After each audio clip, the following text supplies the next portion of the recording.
ನಮಸ್ತೆ. ಇವತ್ತು ನಾನು ನನ್ನ ಒಂದು ಸಂಜೆ ರೂಟೀನ್ ಯಾವ ರೀತಿ ಇರುತ್ತೆ ಅನ್ನೋದನ್ನ ಶೇರ್ ಮಾಡ್ಕೊಂತಾ ಇದ್ದೀನಿ. ಇನ್ನ ನಮ್ಮ ಅರ್ನಿ ಕಲೆಕ್ಷನ್ ಸ್ಟಾರ್ಟ್ ಆದಾಗಿಂದ ನನ್ನ ಒಂದು ಈವ್ನಿಂಗ್ ರೂಟೀನ್ ಸ್ವಲ್ಪ ಮಟ್ಟಿಗೆ ಚೇಂಜ್ ಆಗಿದೆ. ಸ್ವಲ್ಪ ಅಲ್ಲ, ಒಂದು 80% ಚೇಂಜ್ ಆಗಿದೆ ಅಂತ ಹೇಳ್ಬೋದು. ಎಕ್ಸ್ಟ್ರಾ ಕೆಲಸ ಆಡ್ ಆಗಿದೆ ನನ್ಗೆ. ಇನ್ನ ಅವತ್ತಿಂದ ಅವತ್ತು ಡಿಸ್ಪ್ಯಾಚ್ ಮಾಡೋದಕ್ಕೋಸ್ಕರ ನಾನು ಎಷ್ಟೆಲ್ಲ ಬುಕ್ ಆಗಿರೋದು 5 ಗಂಟೆವರೆಗೂ ಫುಲ್ಲು ಪ್ಯಾಕ್ ಮಾಡಿ ಇಟ್ಬಿಡ್ತೀನಿ. 5:30ಗೆ ಕೊರಿಯರ್ ಅವರು ಬರ್ತಾರೆ. ಇನ್ನು 5 ಗಂಟೆ ಮೇಲೆ ಯಾವ್ದೆಲ್ಲ ಬುಕಿಂಗ್ ಆಗುತ್ತೆ ಅದನ್ನ ನೆಕ್ಸ್ಟ್ ಡೇ ಡಿಸ್ಪ್ಯಾಚ್ ಮಾಡ್ತಾ ಇರ್ತೀನಿ ನಾನು. ಹಾಗೆ ಇನ್ನ ಇವತ್ತು ಪೂಜೆ ಮಾಡ್ಕೊಂಡಿರ್ಲಿಲ್ಲ. ಬೆಳಿಗ್ಗೆ ಸ್ವಲ್ಪ ಕೆಲ್ಸಗಳು ಜಾಸ್ತಿ ಇತ್ತು ಮನೇಲಿ. ಹಂಗಾಗಿ ಸಂಜೆ ಮಾಡ್ಕೊಳ್ಳೋಣ ಅಂತ ಅಂದ್ಬಿಟ್ಟು ಈ ಕೆಲಸ ಎಲ್ಲ ಆದ್ಮೇಲೆ ನಾನು ಫ್ರೆಶ್ನಪ್ ಎಲ್ಲ ಆಗಿ ಪೂಜೆ ಎಲ್ಲ ಮಾಡ್ಕೊಂಡೆ.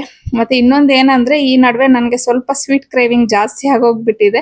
ಸೊ ಅಂತ ಟೈಮಲ್ಲಿ ನಾನು ಔಟ್ಸೈಡ್ ಇಂದ ಸ್ವೀಟ್ಸ್ ಎಲ್ಲ ತಂದು ತಿನ್ನೋದು ಅವೆಲ್ಲ ಏನು ಮಾಡಕ್ ಹೋಗಲ್ಲ. ಮನೇಲೇನೆ ಇಲ್ಲ ಮಿಲ್ಕ್ ಶೇಕ್ ಮಾಡ್ಕೊಂತೀನಿ.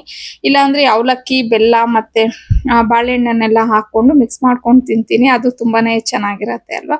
ಸೊ ನನ್ನ ಹಾಗೆ ನಿಮ್ಗೆಲ್ಲ ಒಂದ್ ವೇಳೆ ಸ್ವೀಟ್ ಕ್ರೇವಿಂಗ್ ಆದ್ರೆ ನೀವ್ ಏನ್ ಸ್ವೀಟ್ಸ್ ತಿಂತೀರಾ ಅಂತ ಹೇಳಿ ನನ್ಗೆ ಕಮೆಂಟ್ ಅಲ್ಲಿ ತಿಳಿಸಿ. ಹಾಗೆ ಮನೇಲಿ ಸಿಂಪಲ್ ಆಗಿ ಯಾವ ತರ ಸ್ವೀಟ್ ಮಾಡ್ಕೊಂಡು ತಿಂದ್ರೆ ಅದ್ ನಮ್ ಹೆಲ್ತ್ಗೂ ಒಳ್ಳೇದು ಅನ್ನೋದು ಯಾರಿಗಾದ್ರೂ ನೀವು ಫಾಲೋ ಮಾಡ್ತಿದ್ರೆ ನನ್ಗೆ ಕಮೆಂಟ್ ಅಲ್ಲಿ ಹೇಳಿ. ನಾನು ಅದನ್ನ ಟ್ರೈ ಮಾಡ್ತೀನಿ ಈ ಒಂದ್ಸತಿ. ಇನ್ನ ಇದೆಲ್ಲ ಆದ್ಮೇಲೆ ರಾತ್ರಿ ನಾನು ಅಡ್ಗೆ ಮಾಡಿ ಬೆಳಿಗ್ಗೆ ನಾನು ಅಡ್ಗೆ ಮಾಡಿರ್ಲಿಲ್ಲ. ಅಂದ್ರೆ ಸಾಂಬಾರ್ ಯೂಶುವಲಿ ಬೆಳಿಗ್ಗೆ ಹೊತ್ತು ಮಾಡ್ಕೊಂಡ್ಬಿಡ್ತಿದ್ದೆ.